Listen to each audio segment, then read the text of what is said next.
Hello, dear students. My name is Bankeshwar Panigrahi. So, in our last class, we have discussed about data independence and what are its types. So, today we are going to discuss about database languages, that is your DDL and DML. So, many languages are there. It is used for database communication. So, we will read here that DDL and DML, two type of languages, data definition language and data manipulation language. Okay. So, first we will discuss about the data definition language. So, the data definition language, it helps you to define the database structure or schema. The DDL commands help you to create the structure of the database and the other database objects. That means the data definition language is basically used for creating the database and perform different type of operations on that database by using some commands, and that commands are given below. We will discuss. Okay. So its commands are auto committed, so the changes are saved in the database permanently. That means whatever the commands are executed, the commands are saved in the database permanently. That's why the commands are called as the auto committed commands.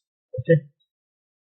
So the full form of DDL is, I have told you, that data definition language. So DDL changes the structure of the table, like creating a table, deleting a table, altering a table, etc. So we will discuss some of the commands relating to the database tables. Okay. So in DDL language, okay, or data definition language. So what are the different type of commands are there? Create command, alter command, drop command, truncate command. These all are the commands which is executed under the data definition language, or which comes under your data definition language, which is used to creating the structure of the database and modify the structure of a database, and deleting the database table and modify the database tables. Okay. So first we are going to discuss about the create command.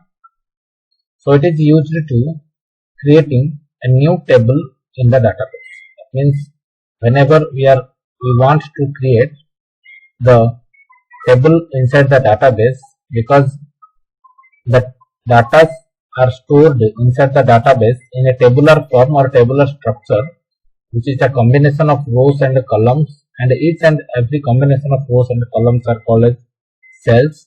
I have told you in my first class of database management system. Okay, so that's why. So before going to store the data inside the database, first we have to create one table, and within that table, columns and rows, we will feed the data items. Okay, so for creating the tables, there are certain rules and regulations are there, that is called as your syntax. Okay, so first we are going to syntax of your creating a table. Okay, so here the syntax is create a table, table name, column name, data types. Okay, so within the bracket we have to given the size. What is the maximum size of your data type? Okay, so example is create a table, table name is your employee, and we have to store in that table the columns like name, email, and a DOP. Okay. So for storing the name, we have to store only the characters in the name column. That's why we will give the data type. Its appropriate data type is bharkat2. Okay. So what is the maximum size of the name? That is 20. Okay, given in the brackets. Next, we will store the emails. Emails also having the characters as well as the numbers. That's why we can here also give that bharkat2. And what is the maximum size of storing the email? 100. Okay. Next, we will store DOB. That means date of birth. So date of birth is stored in the DAT format. That's why here we are using the data type as DAT. Okay. That is the data type. Okay. Next, we will close the parenthesis and we will put a semicolon. Okay. If we don't put one semicolon, then one error will come. Okay. So this is all about your creating a table inside the database. So how to create a table. Next, drop command.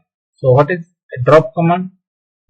It is used to delete both the structure and the record stored in the table. That means if we use the drop command, then the table and the records stored inside the table both are deleted permanently. Okay. So syntax is drop table name. Okay. So drop table name. So example is drop table employee. That means we are creating here by using the create command, that is your employee table, and here we are deleting the employee table. Okay, drop table employee. Next is your alter command. So why we are using the alter command?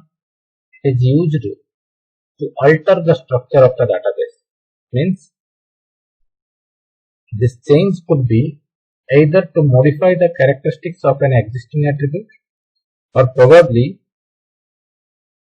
to add a new attribute. Okay, so if we want to change the existing columns data, or if we want to put a new column inside the table, then we are using the alter command. Okay. So syntax is, first we have to know that adding a new column in the table. That means add a new column in the table. Okay. So what is the syntax? Alter table, table name, add column name and column definition. Okay. So this is for adding the new column, and to modify existing column in the table. That means if we want to modify an existing column inside the table, then we can use alter table modify column definition. Okay. So here examples are given.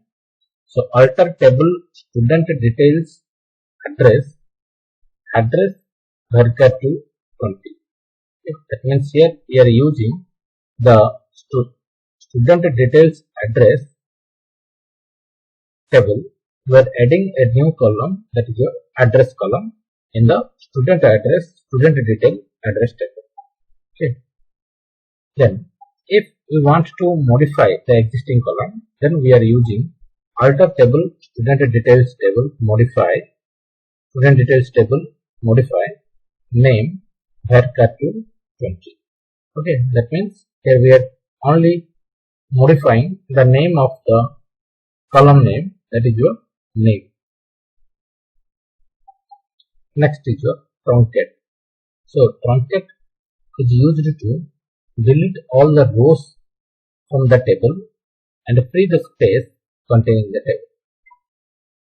So syntax is truncate table name. Okay. So example is truncate table employee. That means when we are using the truncate command, then it will delete all the rows from the table and creating the free space on the table. Okay. So next is your data manipulation language. Okay. So what is DML? First you have to know that what is DML. So the DML commands allows you to manage the data stored in the database. Although DML commands are not auto-committed, but the DDL commands are auto-committed and the DML commands are not auto-committed. And these commands allows us to manage the stored data items inside the databases. Okay. So moreover, they are not permanent, so it is possible to roll back the operation. Okay. So the full form of DML is Data Manipulation Language, and DML commands are used to modify the database. It is responsible for all form of changes in the database. That means if we want to modify the database and if we want to change the structure of the database, then we can use a command, the commands that comes under your data manipulation language. So here in data manipulation language also we are using some commands. The commands are comes under DML are insert command, update command and delete command. So what are the three commands comes under the DML language? Insert command, update command and delete command. So why we are using the insert command? To give some data or to insert some data into the row of a table, we are using the insert command.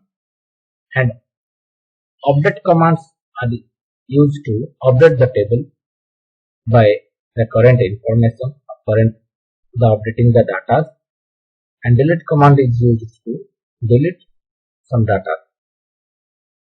So first we are going to insert command. We are going to discuss about insert command. So the insert statement is a SQL query, that is your structure query language. Okay. So what we are going to discuss in our coming classes about Oracle. Okay, this is one practical paper of your syllabus. Next is your, it is used to insert data into the row of a table. So what is the syntax for inserting data into the row of a table? Insert into table name, column 1, column 2, column 3 up to column n. Next we have to give some values, value 1, value 2, value 3 up to value 3. Or insert into table name values, value 1, value 2, value 3 up to value 3. For example, insert into Java T point, that is your one table name, author, subject, these are the column names. So values are Suno and DBMS. So the Suno will stored in the author column and the DBMS is stored under the subject column. So next is your update command. So what is about the update command? This command is used to update or modify the value of a column in the table.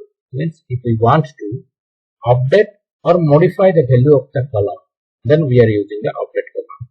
If we want to insert some data into the row of a table, then we are using the insert command. If we want to use or add or modify the data within a column of the table, then we are using the update command. Okay. So what is the syntax for update command?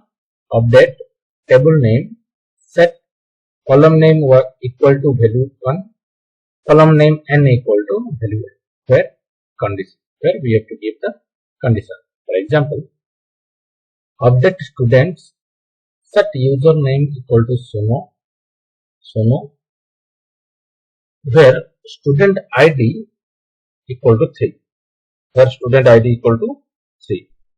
Okay. That means we can update the students table, set username equal to Suno, where student ID is 3, we will add the student name as Suno. Okay. Next is delete command. It is used to remove one or more row from a table. Okay. If we want to delete one or more rows or remove one or more rows from the table, then we are using the delete command. So syntax is delete from table name where from this one. Okay, that means, for example, delete from Java T-point where author equal to Sonu. That means delete the row data of the author column where Sono is present. Okay. So this is all about your DDL and DML commands and the DDL and DML languages. Okay. So thank you.